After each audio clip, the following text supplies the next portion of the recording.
Nasci na Bahia, uma cidadezinha por nome de Centro-Sé, à beira do Rio São Francisco, às margens do Rio São Francisco. Quando foi isso? Isso faz um bocado de ano, 1947. Sabe? Uma vida gostosa, uma infância na beira do rio, você tomando muito banho, pescando, uma infância de ribeirinho mesmo, né? Mas pobre sim, mas muito alegre, sabe? Na verdade, quando eu saí de Centro-Sé, eu saí muito pequeno ainda, né? Com idade de 10 anos, mais ou menos, né? Eu fui para Juazeiro, também na Bahia, né? Aí fiquei lá até os 18 anos, por aí. Daí que eu vim para cá, para Brasília, né?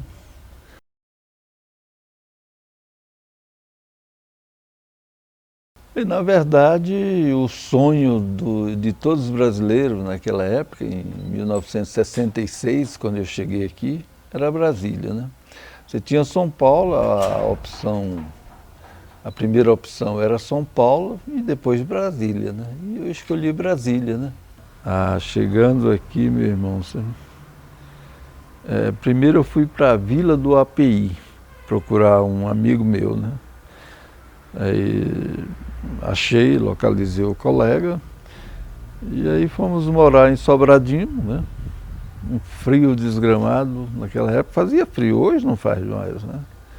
Naquela época a gente levantava de madrugada para ir trabalhar nas obras, né? E andava de cobertor, peleja, aquele cobertor mesmo, sabe?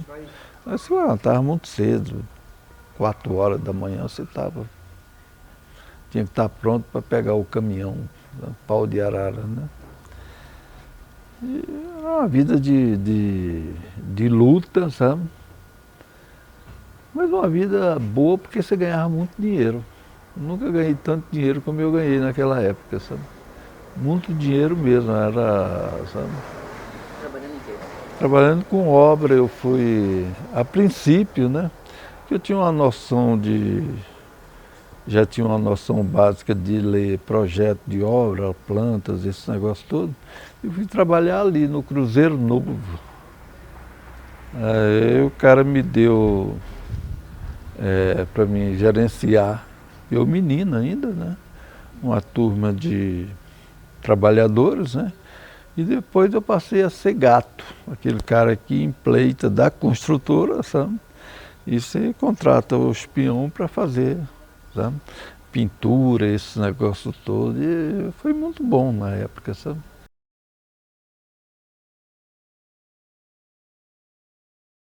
O Banco Central foi assim, eu prestava serviço para a Caixa Econômica, né? E o Banco Central veio do Rio para Brasília, né? O engenheiro... Não existia aquele prédio? Não existia.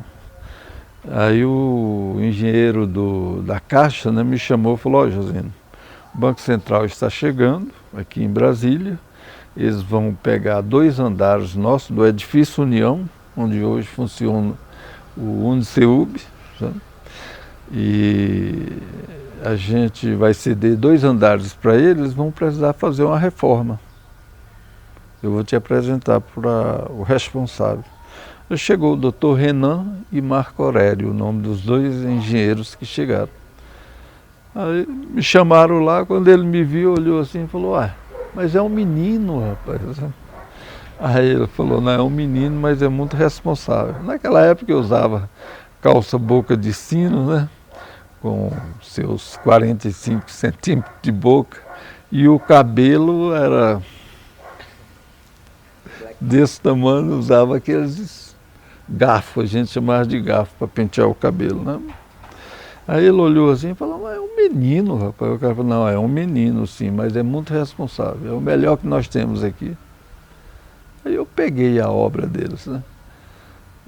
Peguei a obra, e tanto é que na época eu dei o preço, ele falou assim: mas está muito caro. Eu falei: não está caro porque o senhor só vai pagar depois que receber a obra.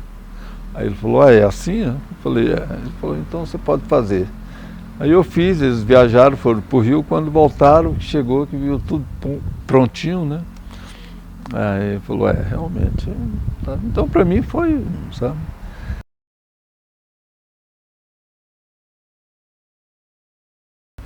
sempre o plano piloto, houve, né, aquelas boates ali no Vale do Rio Doce, que hoje, você sabe onde fica o Vale do Rio Doce? Ali você tem o Teatro Nacional e tem aquele setor ali por trás, né, do Teatro Nacional. Ali tinha bastante boate ali, né? E a gente tinha certa facilidade de chegar ali, não tinha problema não. Andava de ônibus, né? Você não se preocupava, né?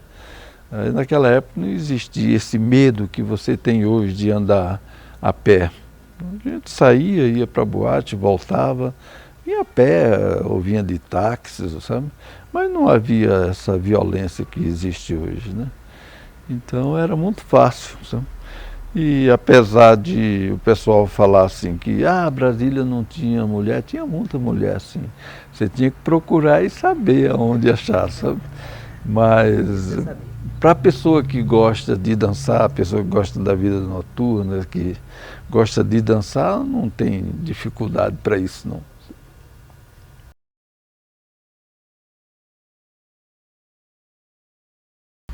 Um dia eu cismei, não vou mais pagar aluguel.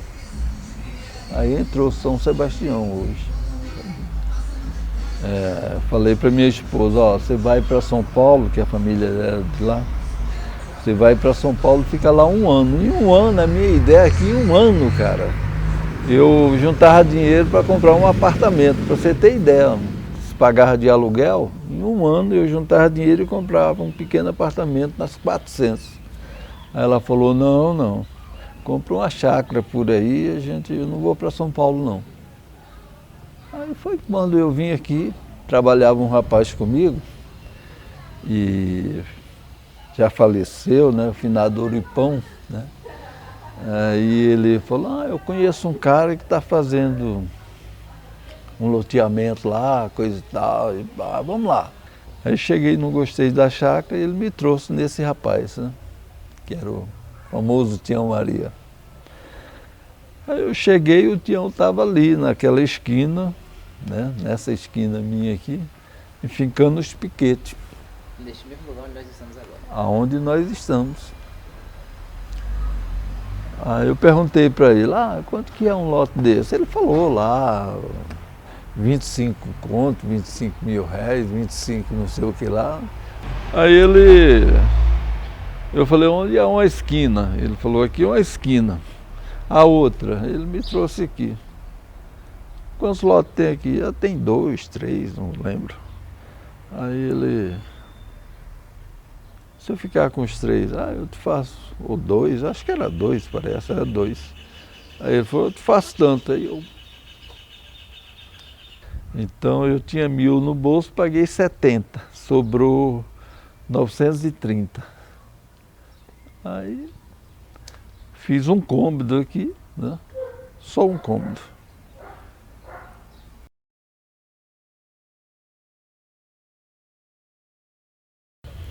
Os oleiros, eles sempre estiveram aqui, só que eles, as residências deles, normalmente era onde eles fabricavam os tijolos. Não era isso, Edivaí?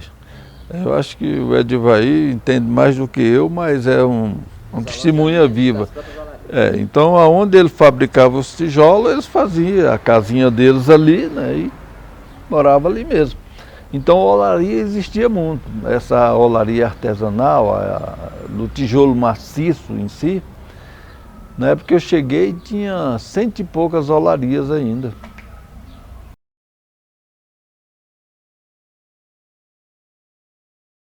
E aí você vem de uma casa toda com esse conforto, armário embutido e tudo, e de repente você muda para um cômodo, tijolo sem, nem chapisco não tinha, telhinha fina e um banheiro assim distante, né? Lá fora de casa o banheiro, né?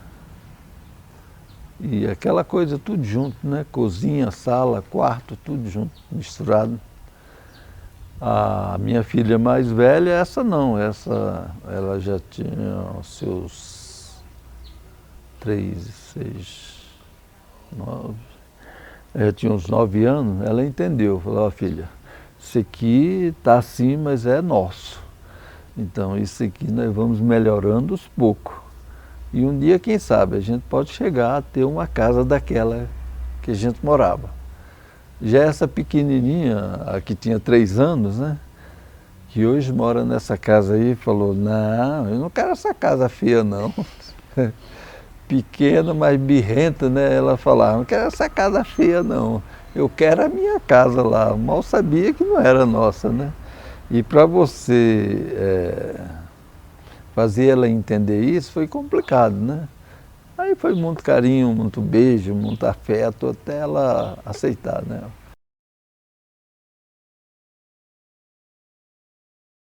Porque ninguém vai atrás de você, ele liga, se você não atende, ele procura outro. E aí o negócio ficou escasso. Às vezes eu chegava de manhã, ficava o dia todo esperando por alguma coisa ali e não saía nada. Aí eu pegava e ia embora. No dia seguinte você estava indo. Porra, não vou agora não, vou deixar para ir mais tarde. Aí quando você chegava lá já tinha passado. A coisa tinha chegado à tardezinha e de manhã cedo foi exposto para os empreiteiros, né? Aí você estava sempre na contramão, você não tinha o meio de comunicação, aí você perde todo, sabe? O espaço que você ocupava é preenchido por outros. Aí quando veio o celular, eu já tinha também mudado de atividade, aí sem querer, eu não pensei que eu ia ser padeiro, sabe? Eu me tornei padeiro pela situação que foi criada. Como eu perdia as obras, o meu serviço, aquilo que eu fazia, sempre era antes ou depois, e aquilo ia ficando mais difícil, né? E a gente sempre teve eu diria assim, que até o cuidado de fazer o pão caseiro, né? A gente já fazia o pão caseiro para nós. Aí começamos a fazer e essa coisa ela foi deslanchando, né? Comecei a fazer 30 pãozinhos na mão, e eu saía nas olarias aqui e o pessoal foi chegando, e, você vai fazer amanhã? Bom, então eu quero o pão. Aí começou. E 30 pão, 40, 50, 60, 100, 200, 600, sabe? Cheguei a fazer 600 pães na mão. Isso só tudo na mão, só com um cilindrozinho assim, ó. Amassava o pão aqui, ó, sabe? E depois passava no cilindro e fazia o pão. Mas isso já te dava um trabalho de 10 horas direto, assim, sabe? Quando você terminava aquilo, você estava arriado, né? Aí eu peguei e falei, esse negócio não está legal. E a coisa já não girava mais só em torno do pão.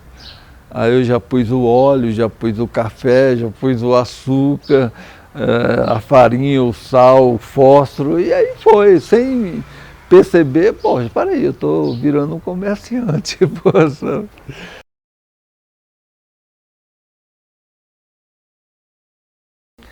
E esse movimento político foi o primeiro movimento político do Distrito Federal, cara. Movimento JK. Significava Juscelino Kubitschek. Olha, fizeram parte desse grupo, sabe, os primeiros políticos de Brasília, todos eles. Eu poderia citar assim como Meira Filho, Pompeu de Souza, Sigmaringa, Campanella, né? Esse pessoal todo que fizeram aquela primeira eleição, sabe, fazia parte desse movimento. Joselito Correia, né?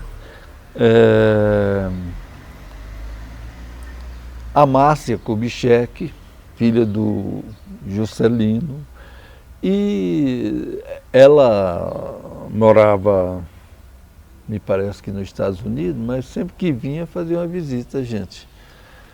O doutor Ulisses Guimarães, ia às reuniões, sabe? Ia a algumas reuniões do Dr. Ulisses Guimarães. Carlos Murilo, primo legítimo de Juscelino Kubitschek, que foi então secretário de governo do governo José Aparecido. E esse pessoal, a gente já tinha essas reuniões. É muito interessante essas reuniões que aconteciam do movimento JK.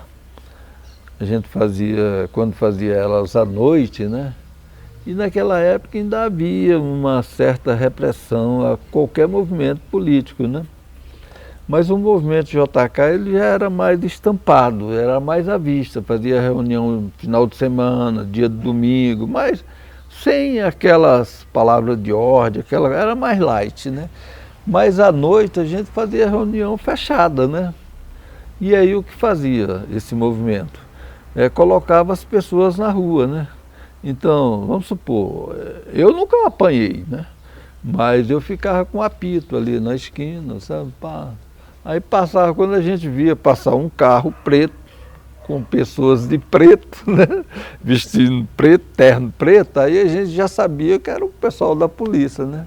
Quando eles dobravam a esquina, a gente apitava, né?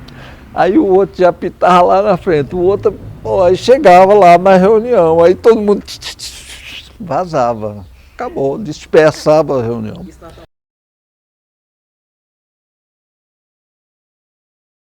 Você tem uma diferença de questão financeira, o Lago Sul e São Sebastião, né?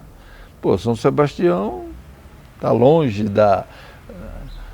do conceito salarial do pessoal do Lago Sul. Mas esse asfalto tem uma importância tão grande das mulheres do Lago Sul, né? Porque foi um governo, me parece que era itinerante, participativo, que era? Um governo que o Roriz fazia, ele reunia toda a sociedade aberta, assim, uma coisa aberta, todo mundo chegava e dava a sua opinião, coisa. E eu fui lá, convidado pelo secretário de Trabalho, me convidou, falou, não, você vai, Josino, pô, eu tenho direito a umas vagas aqui de pessoas para falar e você me escreveu lá. E alguns deputados foram lá e tiraram o meu nome. Aí, bom, eu fui e consegui. Cheguei lá, o senador chegou, né? Aí ele chegou e falou, ó, aconteceu isso, isso e isso. Tiraram o meu nome aí. Ele falou, mas quem tirou? A gente sabia, mas eu não estava a fim de tumultuar, né? Era um deputado ligado à cidade, mas que não queria que eu falasse porque achava que eu ia tirar os votos dele, que eu era candidato na época, eu nunca era candidato, pô. Aí ele chegou, o Roriz chegou, o governador, ele falou, ó, governador, aconteceu isso e isso, e o Josino, pô, Josino é gente nossa. E, pô, ele falou, não, vai falar sim, pô. Aí o Roriz entrou, né? Chegou o senador Meira Filho, né? Aí eu falei com o Meira também, né? Que eu trabalhei muito tempo com o cunhado do Meira. Pô, senador, aconteceu isso e isso. Ele falou, não, pode deixar que eu falo com o governador. E ele sentou ao lado do governador, eu vi ele apontando para mim e fez assim para mim. O Roriz olhou também, ele fez, espera aí. Tá? Quando chegou a hora do governador falar, todo mundo já tinha feito seus discursos, coisa e tal. Aí eu deram a palavra para o governador e até então não tinha me chamado. Eu falei, me ferrei. Mas tem um detalhe do prefeito do Lago Sul, quando for sua... Vocês querem que eu conte isso? Existe um cidadão por nome de... Esse eu faço questão de falar o nome. Dicran, o nome dele, me parece, que era prefeito do Lago Sul. É um arquiteto, um engenheiro, coisa assim que tem aí lá no Lago Sul. Aí eu cheguei, ele era o prefeito. Seu prefeito, eu queria um tempinho do senhor para mim. Ele, pois não, virou prestativo ali, né? Aí eu falei, eu sou morador de São Sebastião. Aí ele virou assim para mim e falou, longe de mim. Aí eu olhei para ele, ele falou, longe de mim, os problemas de São Sebastião, longe de mim. E saiu, foi andando assim, né? Aí ele voltou assim e olhou. Aí falou, você conhece o Padre Júlio? Eu falei, conheço, sim. Ele falou, fale com ele é muito meu amigo. Eu falei, não precisa, o senhor já respondeu. Aí o cerimonial anunciou, logo na hora o cerimonial anunciou. E agora, com a palavra do senhor governador, coisa e tal. Aí o Roriz levantou e todo mundo, foi uma loucura, que era uma figura mesmo. Aí, muito simpático ele, né? Aí ele virou e falou assim, olha, antes de eu falar, eu queria falar uma coisa para vocês. Eu tenho um amigo que veio aqui, ele ia falar, não deixaram ele falar, daquele jeitão dele, sabe? Mas eu gostaria de ouvir. Eu acho que aí, bicho, fez a diferença, sabe? Eu preciso ouvir ele. É o Jorginho, lá de São Sebastião. Aí todo mundo olhou, pô, mas esse cara é do Lago Sul, né? E o Dicram me olhou assim, né? E eu continuei andando, né? Passei, cumprimentei ele, o senador, o pessoal da mesa. Me deram o microfone cerimonial.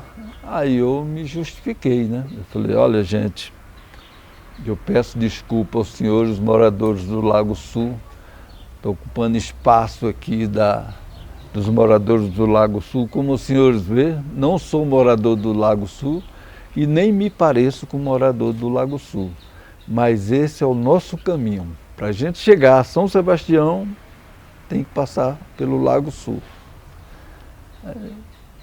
Pessoal, tá, eu falei, olha, a minha reivindicação, a nossa reivindicação de São Sebastião, governador, é um pequeno pedaço de asfalto.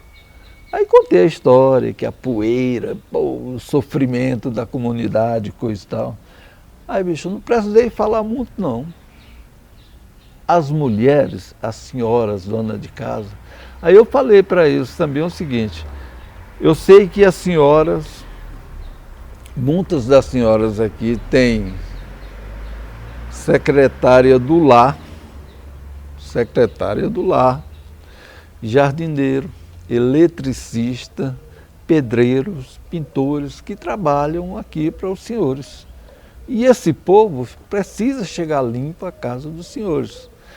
Aí a mulher, uma senhora lá, que eu até gostaria de poder ver ela e reconhecer, mas com certeza já se passaram muitos anos, né? Ela levantou assim e falou, governador, levantou a mão e falou, olha, o que ele está falando aí é verdade. E eu quero aqui parabenizar pelo que ele colocou, secretária do lar, porque lá em casa não temos empregada, temos sim uma secretária do lar. E eu fui levar ela na casa dela sábado. Toda vez que eu volto eu tenho que mandar lavar meu carro, porque a poeira cobre. E realmente eles precisam desse asfalto. Aí as mulheres, bicho, levantaram e, sabe, eles merecem, eles merecem, eles merecem. Poxa, rapaz, sabe? Aquilo, sabe? Eu quase chorei na hora, sabe? Aí o governador olhou para mim assim e falou, Jorginho, ele nunca me chamava de Josino, né? Jorginho, você tem tantos advogados, o que é que eu vou fazer? Vou fazer o seu asfalto, sabe? Ah, bicho, pô. Aí o auditório bem, o pessoal vibrado, sabe? O pessoal do Lago Sul, naquele momento, eles tiveram a importância, sabe? Que muitos moradores daqui não deram, não percebia, eles estavam tão envolvidos com o trabalho, coitado, sabe? Que não percebia a importância que era o asfalto chegar aqui pra gente, sabe?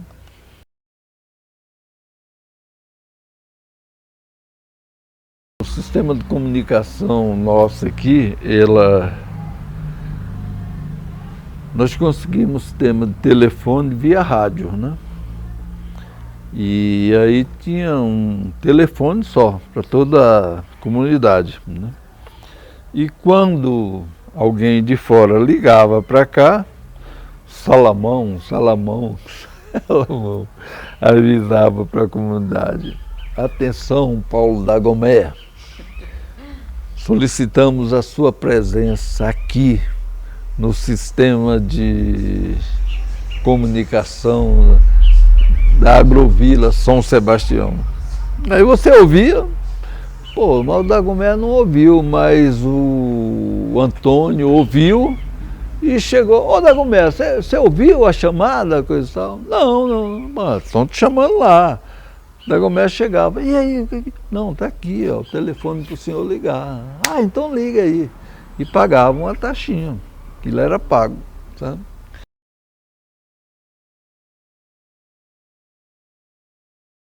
O cidadão chegava aqui em São Sebastião, olhava, aí falava: poxa, eu tenho energia, eu tenho um ônibus para a rodoviária, sabe? Eu vou fazer minha casinha aqui. Porque quando não tinha esse ônibus para a rodoviária, o pessoal não foi aquele crescimento, sabe? Mas depois, aquela coisa mirradazinha ali, sem... Mas depois que veio o ônibus para a rodoviária, chegou energia para o pessoal puxar gambiarra aqui, adoidado. E como hoje tem o Morro da Cruz, sim, grande parte ainda é na gambiarra, sabe? E o pessoal vai puxando e vai crescendo, foi desenvolvendo. Por que razão os governantes não fazem um plano de habitação para essa comunidade? Para essa não, para o país. Se você observar, meu amigo, essa Minha Casa Minha Vida foi um sucesso em todo o país. E isso eu vou fazer 70 anos, eu tenho, agora em setembro eu completo, se Deus quiser, né, 69 anos. E foi a primeira vez que eu vi um plano de habitação nacional. Com exceção de alguns governantes que, por iniciativa própria mesmo, construíram algumas casas para um grupo de servidores assim, aonde teve um plano de habitação nacional. Então essa coisa, quer dizer, a população está crescendo, o povo precisa morar. Os seus filhos vão crescer, vão se casar e precisa ter a casa dele. E aí, como é que faz? Se o governo não oferece, sabe? Erradamente, né? Eu não sei de que forma, mas o povo vai ocupando o espaço que o governo deveria ocupar. Não ocupa, o povo vai ocupando, sabe? Que é aquela coisa ilegal, aquela coisa do loteamento ilegais, mas é uma necessidade do povo. Eu mesmo, quando eu te disse, eu pagava aluguel. E um dia eu disse: eu não vou mais pagar aluguel, sabe? Então eu não vim para cá porque eu olhei, achei um vale bonito, não. Não. Eu vim para cá porque eu vim fugindo do aluguel. E assim milhares de pessoas. E como eu acredito que foram quase todos, sabe? Quase todos. Eu não diria todos, né? Mas quase todos vieram para cá para fugir do aluguel.